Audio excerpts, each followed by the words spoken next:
நீங்கள் காட்டில் வழிதவறி போனால் எதைத் தேடுவீர்கள்? பாதையையா? அல்லது யாராவது ஒரு மனிதரையாவது பார்த்துவிட மாட்டோமா என்ற நம்பிக்கையையா?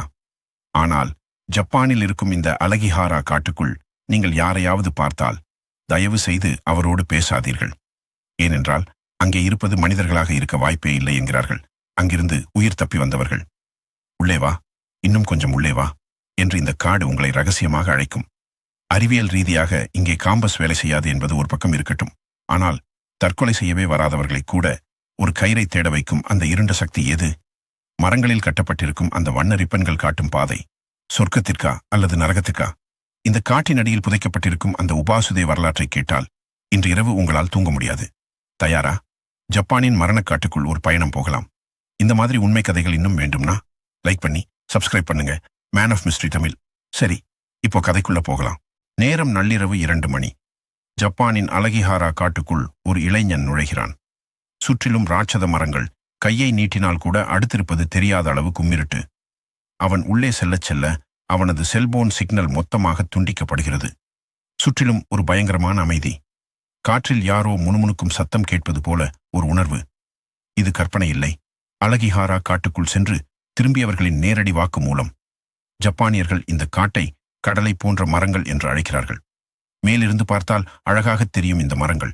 உள்ளே நுழைந்தால் ஒரு மனிதனை மொத்தமாக விழுங்கிவிடும். அன்று அந்த இளைஞன் காட்டின் உட்பகுதிக்குச் செல்லச் செல்ல மரங்களில் கட்டப்பட்டிருந்த நீல நிற ரிப்பன்களை பார்க்கிறான். தற்கொலை செய்ய வருபவர்கள் ஒருவேளை மனம் மாறி திரும்பி வர நினைத்தால் வழி தெரிய வேண்டுமே என்பதற்காக தாங்களே கட்டியதுதான் இந்த ரிப்பன்கள். ஆனால் அந்த ரிப்பன்கள் அனைத்தும் ஒரு குறிப்பிட்ட தூரத்திற்கு பின் பாதியிலேயே அருந்து கிடந்தன. அவன் காலடியில் ஏதோ மிதிபட குனிந்து பார்க்கிறான். அங்கே பழைய துணிகள், துருப்பிடித்த காலணிகள் மற்றும் ஒரு பாழடைந்த பை சிதறிக் கிடந்தன. அந்த பையை திறந்து பார்த்தபோது அவனது இரத்தம் உறைய ஆரம்பித்தது. அதில் ஒரு டைரி இருந்தது. அதன் கடைசி பக்கத்தில் கிறுக்கலாக எழுதப்பட்டிருந்த வார்த்தைகள்: என்னை மன்னித்து விடுங்கள், இந்த காடு என்னை வெளியே விடவில்லை. ஒரு உருவம் என்னை எப்போதும் பின்தொடர்ந்து கொண்டே இருக்கிறது. இதை படித்துக் கொண்டிருக்கும் போதே அவனுக்கு பின்னால் சருகுகள் மிதிப்படும் சத்தம் கேட்டது. டார்ச் அடித்து பார்த்தால் மரங்களுக்கு இடையில் ஒரு வெள்ளை நிற உருவம் சட்டென மறைந்தது. அது ஒரு மனிதனா அல்லது ஜப்பானியர்கள் சொல்லும் யூரே ஆவிகளா? பயத்தில் அவன் அங்கிருந்து தப்பிக்க முயன்ற போதுதான் கவனித்தான், அலகிஹாரா காட்டின் விசித்திரமான அமைப்பால் அவன் வந்த பாதை இப்போது அங்கே இல்லை. எந்த பக்கம் திரும்பினாலும் ஒரே மாதிரியான மரங்கள் அவனை சூழ்ந்திருந்தன. அந்த நள்ளிரவில் அவன் பார்த்த அந்த உருவம் உண்மையில் யார்? இந்த காடு ஏன் மனிதர்களை தற்கொலைக்கு தூண்டுகிறது? இதன் பின்னணியில் இருக்கும் உபாசுதே என்ற பயங்கரமான கலாச்சாரம் பற்றி தெரிந்தால் உங்கள் உடம்பே நடுங்கும். அந்த இளைஞன் நின்றிருந்த இடத்தைச் சுற்றிலும் மரங்கள் அசைவில்லாமல் நின்றன. ஆனால் அவனது காதுகளுக்கு மட்டும் யாரோ ஓடுவது போன்ற சத்தம் கேட்டுக்கொண்டே இருந்தது. டார்ச் வெளிச்சத்தில் தெரிந்த அந்த வெள்ளை உருவம் மறைந்த திசையை நோக்கி அவன் மெல்ல அடியெடுத்து வைத்தான். அங்கே ஒரு பெரிய மரத்தின் அடியில் அவன் கண்ட காட்சி அவனது இதயத் துடிப்பை ஒரு நிமிடம் நிறுத்தியது. அது ஒரு எலும்புக்கூடு அல்ல. பல ஆண்டுகளுக்கு முன்பு இறந்த ஒருவரின் உடலை அலகிஹாரா காடு அப்படியே பாதுகாத்து வைத்திருந்தது. அதிர்ச்சியில் உறைந்த அவன் பின்வாங்க முயன்றபோது அவனது காலடியில் ஒரு பழைய பித்தளை தட்டு தட்டுப்பட்டது. அந்த காட்டின் அமைதி இப்போது ஒரு பயங்கரமான ஓசையாக மாறியது. ஜப்பானிய வரலாற்றில் சொல்லப்படும் அந்த பயங்கரமான உபாசுதே கலாச்சாரத்தின் சுவடுகள் அங்கே சிதறிக் கிடந்தன. பழங்காலத்தில் பஞ்ச காலத்தின் போது உணவுக்கு பற்றாக்குறை ஏற்படும் போது பாரமாகத் தெரியும் முதியவர்களையும் நோயாளிகளையும் இந்த காட்டுக்குள் கொண்டு வந்து விட்டு விடுவார்களாம். அவர்கள் பசியிலும் குளிரிலும் துடிதுடித்து இறப்பார்கள். அப்படி அநியாயமாக இறந்தவர்களின் ஆன்மாக்கள் இன்றும் அலகிஹாரா காட்டுக்குள் சுற்றித் திரிவதாகவும் காட்டை தேடி வருபவர்களின் மனதை குழப்பி அவர்களை தற்கொலைக்கு தூண்டுவதாகவும் நம்பப்படுகிறது. அந்த இளைஞன் இப்போது உணர ஆரம்பித்தான். அவனது கண்கள் இப்போது அவனது கட்டுப்பாட்டில் இல்லை. அவனது கால்கள் தானாகவே ஒரு திசையை நோக்கி நடக்கத் தொடங்கின. இங்கே வா, உனக்காகத்தான் காத்திருக்கிறோம் என்ற ஒரு மெல்லிய குரல் அவனது காதுகளுக்கு பின்னால் கேட்டது. அவன் பதறிப்போய் தன் காதுகளை மூடிக்கொண்டான். ஆனால் அந்த சத்தம் அவனது மூளைக்குள் இருந்து கேட்டது. அலகிஹாரா காட்டின் அடியில் இருக்கும் காந்த பாறைகள் மனித மூளையின் செரோடோனின் அளவை குறைத்து ஒருவிதமான மன அழுத்தத்தை உருவாக்கும் என்று அறிவியல் சொன்னாலும் அங்கே அவன் அனுபவித்தது அறிவியலுக்கு அப்பாற்பட்டதாக இருந்தது. திடீரென அந்த புதருக்குள் இருந்து ஒரு முதியவர் வெளிப்பட்டார். அவர் பார்ப்பதற்கு ஒரு சராசரி மனிதரைப் போலவே இருந்தார். ஆனால் அவரது கால்கள் தரையில் படவில்லை. அவர் அந்த இளைஞனை பார்த்து ஒரு எச்சரிக்கை விடுத்தார். அந்த முதியவரின் உருவம் மெல்ல மெல்ல அந்த இளைஞனை நோக்கி நகர்ந்தது. காற்றில் மிதப்பது போல வந்த அவர் அந்த இளைஞனின் கண்களை உற்று பார்த்தார். இங்கிருந்து உடனே வெளியேறு, நீ பார்க்கும் எதுவும் உண்மையில்லை என்று அவரது குரல் ஒரு காய்ந்த இலை சருகுகள் உரசுவது போல கேட்டது. பயத்தில் உறைந்து போன அந்த இளைஞன், யார் நீங்கள்? என்னை ஏன் போகச் சொல்கிறீர்கள் என்று தடுமாற்றத்துடன் கேட்டான். அந்த முதியவர் ஒரு மரத்தை காட்டினார். அங்கே ஒரு பழைய கிழிந்த சேலை தொங்கிக் கொண்டிருந்தது. பல ஆண்டுகளுக்கு முன்பு நான் என் தாயை இங்கே விட்டுச் சென்றேன். இது உபாசுதே சாபம் நிறைந்த காடு. இங்கே உயிருடன் இருப்பவர்களை விட இறந்து போனவர்களின் எண்ணிக்கை அதிகம். அவர்கள் உன்னை ஒருபோதும் வெளியே விட மாட்டார்கள் என்று சொல்லிவிட்டு அந்த உருவம் திடீரென காற்றில் கரைந்தது. அந்த இளைஞனுக்கு இப்போது உடல் முழுவதும் வியர்க்க ஆரம்பித்தது. அவன் தப்பித்து ஓடத் தொடங்கினான். ஆனால் அவன் ஓட ஓட அதே மரங்கள் மீண்டும் மீண்டும் அவன் கண்ணில் பட்டன. அலகிஹாரா காடு அவனை ஒரு வட்டத்திற்குள் சுற்ற வைப்பது அவனுக்கு புரிந்தது. திடீரென அவனது டார்ச் வெளிச்சம் ஒரு பாறையின் மீது விழுந்தது. அங்கே சுவரில் ஏதோ ரத்தத்தால் எழுதப்பட்டிருந்தது. நாங்கள் உன்னை பார்த்துக் கொண்டிருக்கிறோம். இந்த வார்த்தைகளை பார்த்ததும் அவனுக்கு பின்னால் ஒரு குளிர்ந்த காற்று வீசியது. யாரோ ஒருவன் அவனது தோளை தொடுவது போல உணர அவன் சட்டென திரும்பி பார்த்தான். அங்கே அவனது உருவமே அவனை பார்த்து சிரித்துக் கொண்டிருந்தது. ஆம், அலகிஹாரா காடு அவனது ஆழ்மனதில் இருக்கும் பயத்தை அவனுக்கு முன்னால் ஒரு மாயையாக காட்டியது. அவன் மனநிலை மெல்ல மெல்ல மாறத் தொடங்கியது. தான் எதற்காக இங்கே வந்தோம் என்பது கூட அவனுக்கு மறக்க ஆரம்பித்தது. அவனது கைகள் தரையில் கிடந்த ஒரு கயிற்றை தேடிச் சென்றன. அந்த இளைஞனின் கைகள் தரையில் கிடந்த அந்த பழைய கயிற்றை நோக்கி நீளத் தொடங்கின. அவனது கண்கள் சிவந்து முகம் வெளிறிப் போயிருந்தது. அலகிஹாரா காட்டின் அந்த மர்மமான சக்தி அவனது சுயநினைவை மொத்தமாக அழித்துக் கொண்டிருந்தது. அவனது மூளைக்குள், இங்கேயே தங்கிவிடு, உனக்கு அமைதி கிடைக்கும் என்ற குரல்கள் இடைவிடாமல் ஒலித்துக் கொண்டே இருந்தன. ஆனால் சரியாக அந்த நேரத்தில் அவனது சட்டைப்பையில் இருந்த ஒரு புகைப்படம் கீழே விழுந்தது. அது அவனது குடும்ப புகைப்படம். அதைக் கண்டதும் ஒரு நொடி அவனது ஆழ்மனம் விழித்துக் கொண்டது.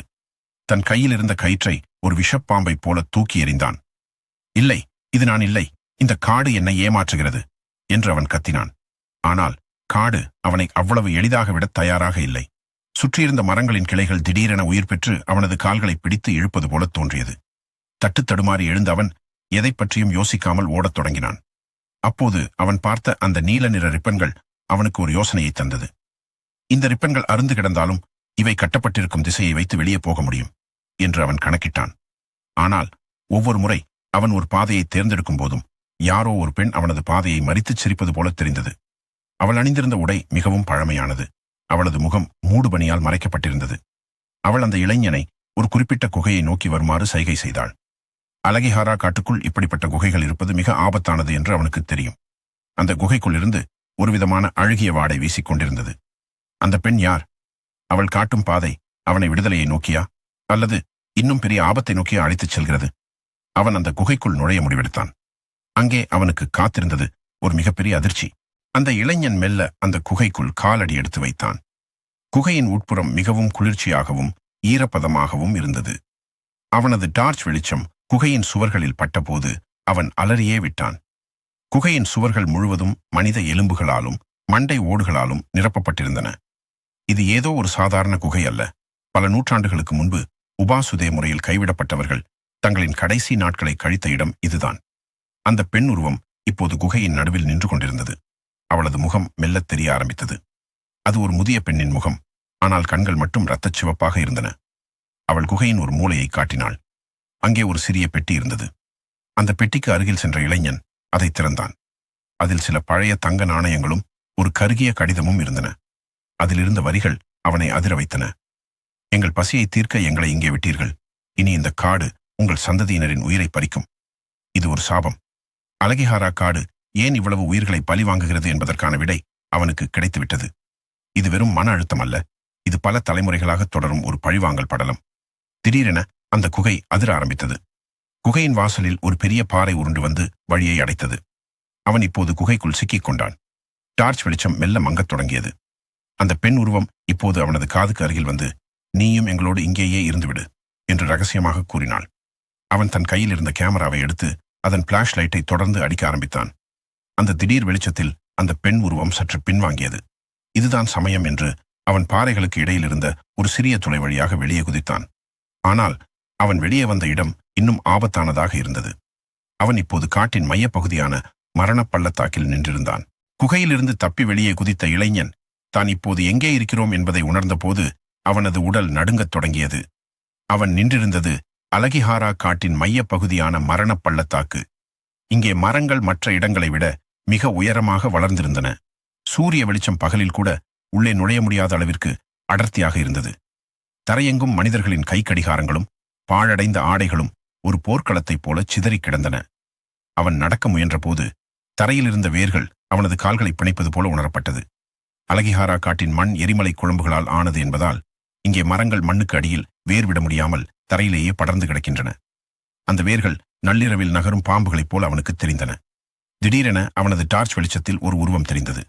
அது ஒரு நவீன கால உடையணிந்த மனிதன். அவன் ஒரு மரத்தின் அடியில் அமர்ந்து அழுது கொண்டிருந்தான். அந்த இளைஞன் அவனிடம் உதவி கேட்கப் போனான். ஆனால் அருகில் சென்றபோதுதான் கவனித்தான். அந்த மனிதனின் உடல் பாதி மறைந்து காற்றில் மிதந்து கொண்டிருந்தது. அவன் யாரோ ஒரு சுற்றுலா பயணி. ஆனால் இந்த காட்டுக்குள் வழி தவறி இறந்து போனவன்.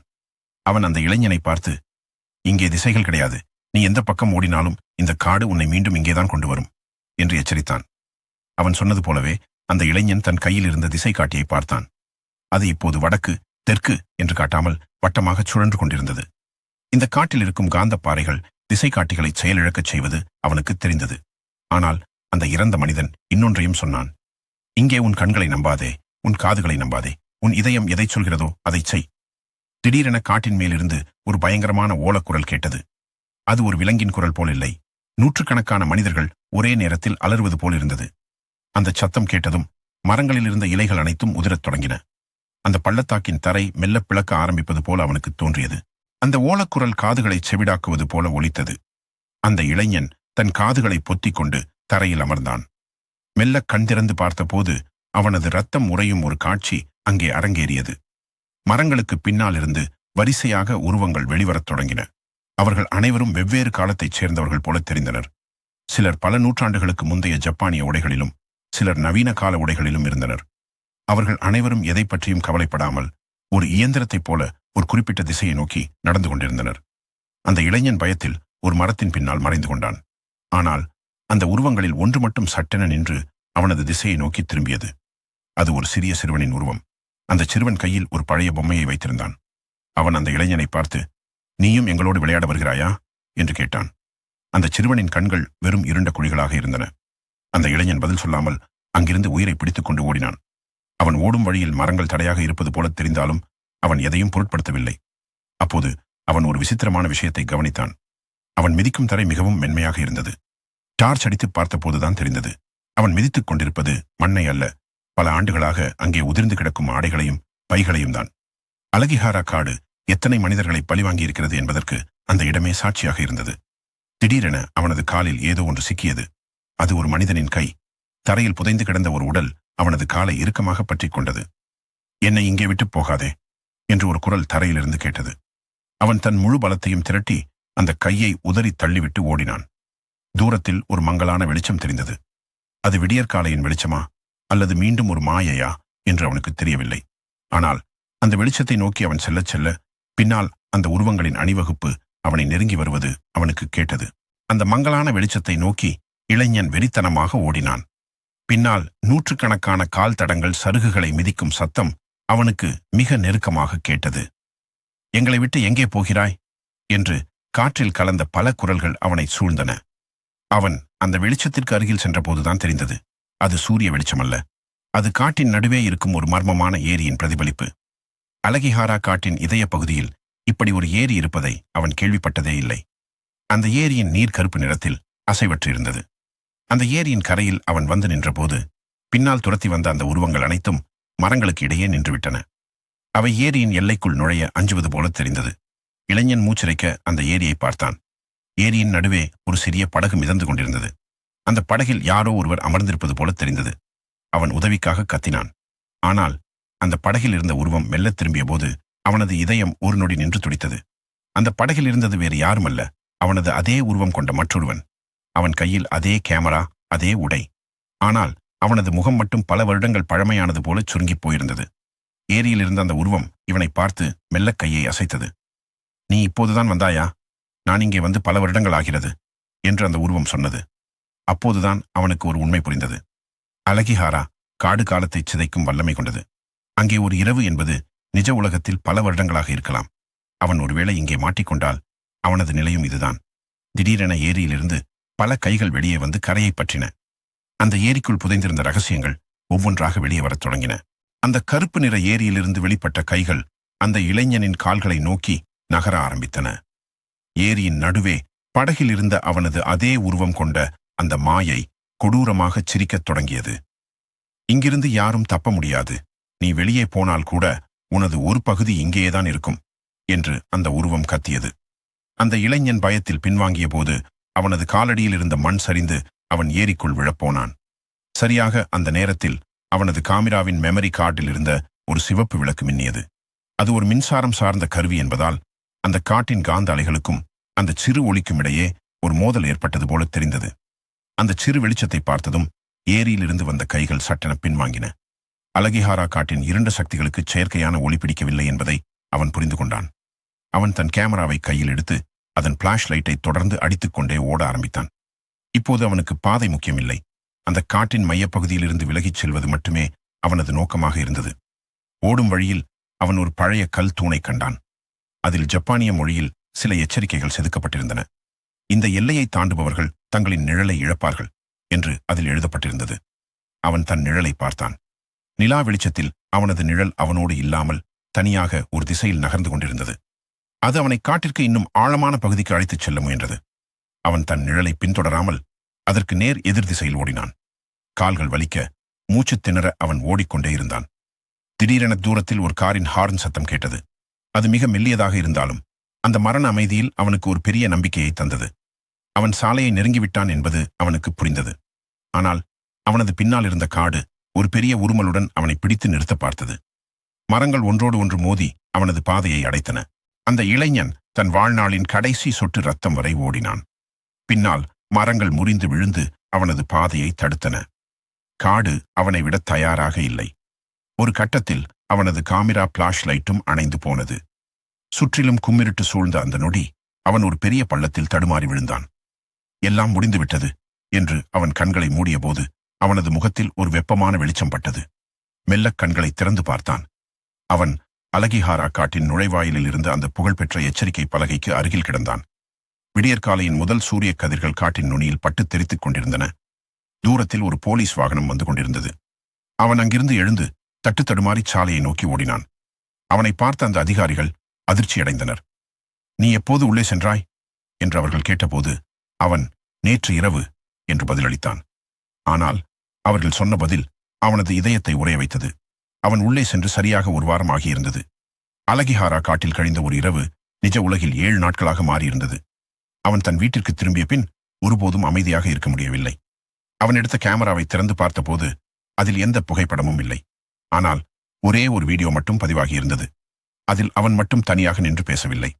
அவனுக்கு பின்னால் 100கணக்கான உருவங்கள் நின்று அவனையே பார்த்துக் கொண்டிருந்தன. எல்லாவற்றிற்கும் மேலாக அவனது நிழல் இப்போதும் அவனது அசைவுகளுக்கு மாறாக கேமராவை பார்த்து சிரித்துக் கொண்டிருந்தது. அலகிஹாரா, இது வெறும் காடு அல்ல, இது உயிருடன் இருக்கும் ஒரு மர்மம். இன்றும் அந்த இளைஞன் தூக்கத்தில் என்னை வெளியே விடு என்ற குரல்களை கேட்டுக்கொண்டே இருக்கிறான். ஜப்பானின் அந்த சீ ஆஃப் ட்ரீஸ் இப்போதும் அடுத்த பலிக்காக தாரை தப்பட்டை முழங்காமல் அமைதியாக காத்திருக்கிறது. ஒருவேளை நீங்கள் அங்கே சென்றால் எக்காரணம் கொண்டும் அந்த நீல நிற ரிப்பன்களை தாண்டிச் செல்லாதீர்கள்.